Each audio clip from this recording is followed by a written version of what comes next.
Anti-radiation and artificial gravity systems face significant technological and logistical hurdles, especially in the context of possible interstellar missions.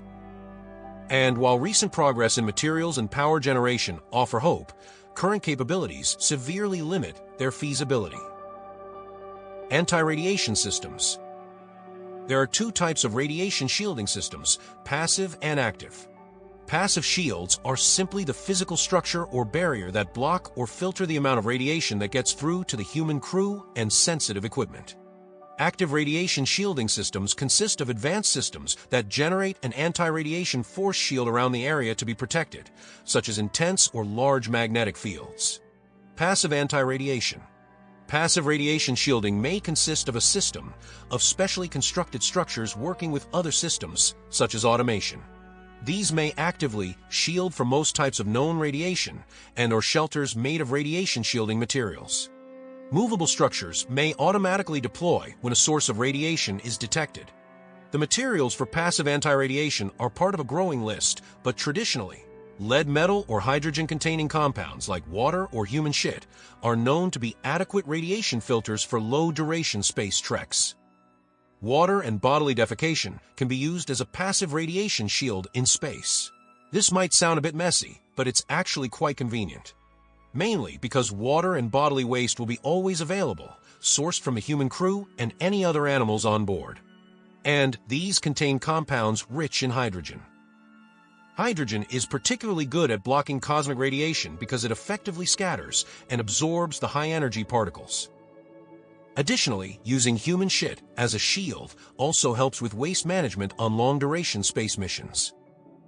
The waste can be dehydrated to extract water, which can then be recycled for drinking. And since spacecraft have limited room, using materials that are already on board, like human waste, makes practical sense. As discussed, anti-radiation passive shields may include structures made of known and effective radiation shielding materials. Aluminum, polyethylene, boron nitride nanotubes, and Kevlar are other known good radiation shields. Surprisingly, aluminum, a traditional material used in spacecraft, provides moderate protection. But aluminum has a great disadvantage that it may release high-energy particles as it gets struck by high-energy cosmic rays. Polyethylene has a high hydrogen content, which makes it effective at blocking cosmic radiation. Boron nitride nanotubes is strong and thermally stable, with potential for structural use and radiation shielding.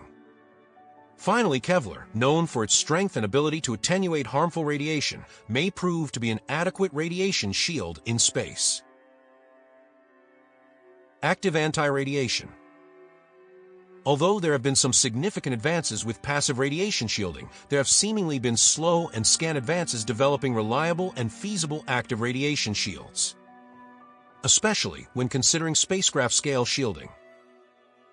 The energy required to generate a magnetic field that is significant enough to provide adequate cosmic radiation shielding is enormous. Superconducting electromagnets may be used, but superconductivity has its array of unsolved challenges, especially for interstellar mission design. Although I must add the cold temperatures required by superconductivity are aided by the already bone-chilling temperatures of most of space. And there are the so-called high-temperature superconductors that include yttrium barium copper oxide, which can achieve superconductivity at about 9 Kelvin or minus 181 degrees Celsius. However, the super-strong magnetic fields required to deflect cosmic radiation require large amounts of energy. For example, it is estimated that 0.1 Tesla of magnetic force might be needed to shield a crew within a space shuttle-sized spacecraft. That field may require continuous electrical currents in the order of hundreds of kilowatts.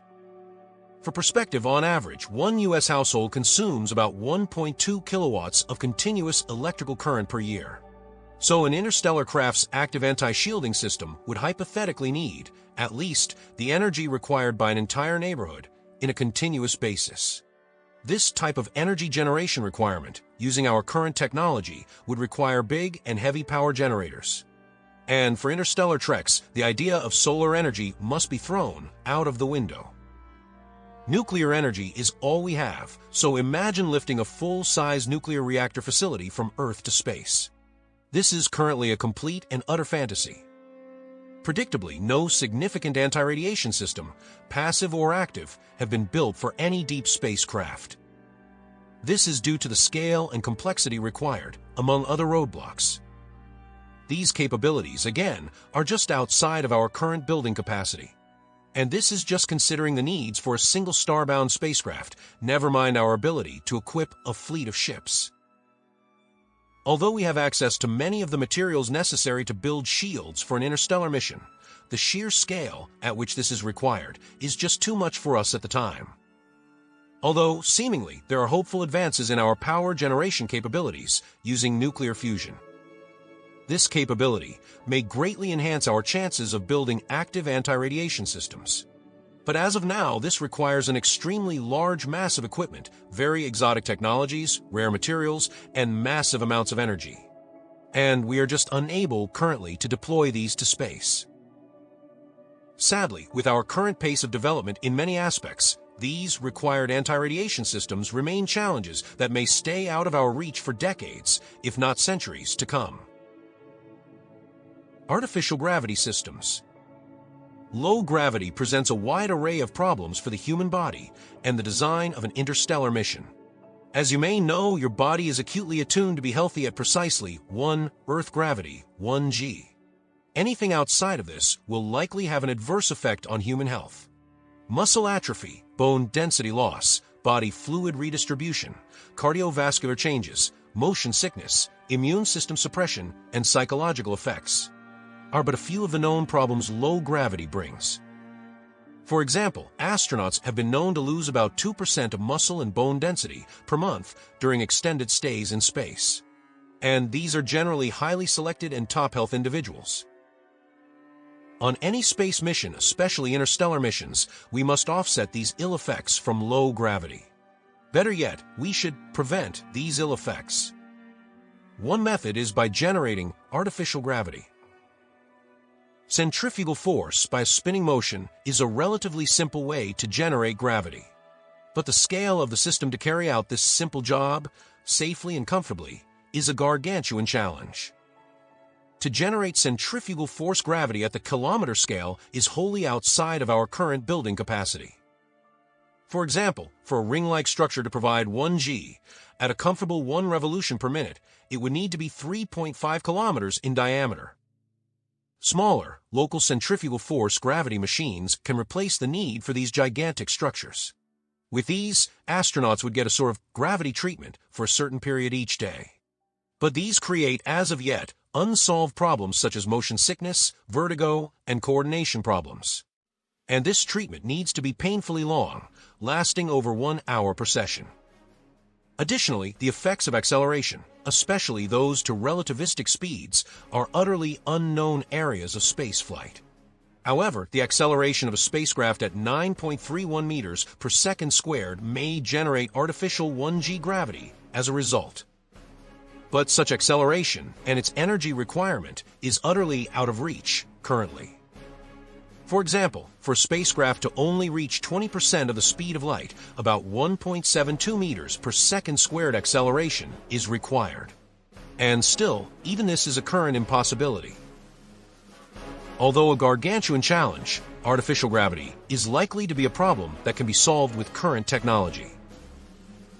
I believe that we currently possess the energy, propulsion, and materials required to build a kilometer-scale torus structure that can provide stable 1 g gravity.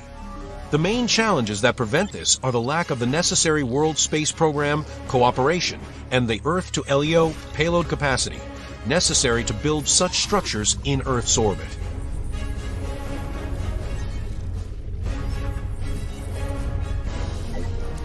Thank you for listening to this podcast or watching this video.